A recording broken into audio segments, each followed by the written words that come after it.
আবারও শাহজালাল বিমানবন্দরের অগ্নিকাণ্ড প্রসঙ্গ। শাহজালাল বিমানবন্দরের কার্গো ভিলেজে আগুনের প্রভাবে এখনও স্বাভাবিক হয়নি ফ্লাইট শিডিউল। সে খবর জানাতে বিমানবন্দরের টার্মিনালে আছেন সহকর্মী ফারুক ভূঁইয়া রবিন। যাচ্ছি তার কাছে।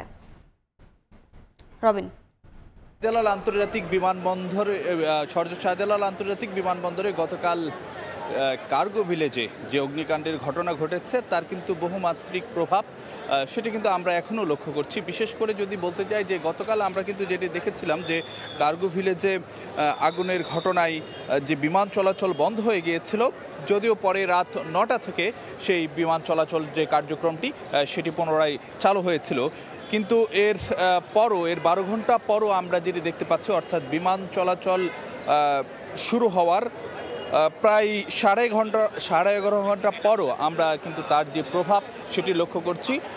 বেশ কিছু ফ্লাইটের ক্ষেত্রে আমরা দেখতে পাচ্ছি যে যথেষ্ট পরিমাণ যে বিলম্ব সেটি কিন্তু হচ্ছে। যেমন গত রাতে 10টার দিকে যে ফ্লাইটটি যাওয়ার কথা ছিল সেটাও কিন্তু যে এখন পর্যন্ত অপেক্ষায় থাকতে হচ্ছে।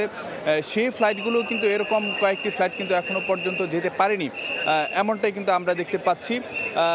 যেই ফ্লাইটটি যেমন মালের উদ্দেশ্যে একটি ফ্লাইট যাওয়ার কথা ছিল 25 মিনিটে, সেটিকে সেই পূর্ণ শিডিউল করা হয়েছে। সেটি আসলে যে দুপুর 1:30টায় সেটি নির্ধারণ করা হয়েছে। অন্যদিকে যদি বলতে যাই জেদ্দায় যেটি রাত 2টায় যে ফ্লাইটটি যাওয়ার কথা ছিল সেটি কিন্তু সকাল 11টায় পুনর্নির্ধারিত যে সময় সেটি ঠিক করা হয়েছে। যে ফ্লাইটটি মদিনার উদ্দেশ্যে 6টা 40 মিনিটে ঢাকা ছাড়ার কথা ছিল সেটি কিন্তু যে আজকে সকালের দিকে যাবে। অন্যদিকে মাস্কাটের উদ্দেশ্যে সকাল 9:30 যে ফ্লাইটটি ছাড়া যাওয়ার কথা ছিল সেটিকে ছাড়তে হবে দুপুর 2টা নাগাদ।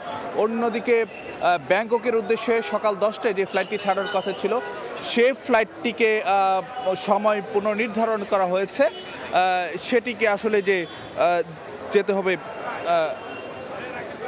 দুপুর 2টার দিকে। তো এরকম কিন্তু যে প্রায় সবগুলো বেশিরভাগ ফ্লাইটে কিন্তু আমরা যেটি দেখতে পাচ্ছি যে বিমানবন্দরের কার্গো ভিলেজে যে ভয়াবহ যে অগ্নিকাণ্ডের ঘটনা ঘটেছে সেটি কিন্তু যে যাত্রী চলাচলের ক্ষেত্রেও বা বিমান চলাচলের ক্ষেত্রেও কিন্তু যে বড় ধরনের প্রভাব ফেলেছে। যদিও বিমানবন্দর সংশ্লিষ্ট যারা রয়েছেন তাদের প্রত্যাশা যে এটি খুব দ্রুত সময়ের মধ্যে যে স্বাভাবিক পর্যায়ে চলে আসবে। তো এই ছিল আমাদের কাছে এখানকার সবশেষ খবরাখবর। সরাসরি যুক্ত ছিলাম শাহজালাল আন্তর্জাতিক বিমানবন্দরে।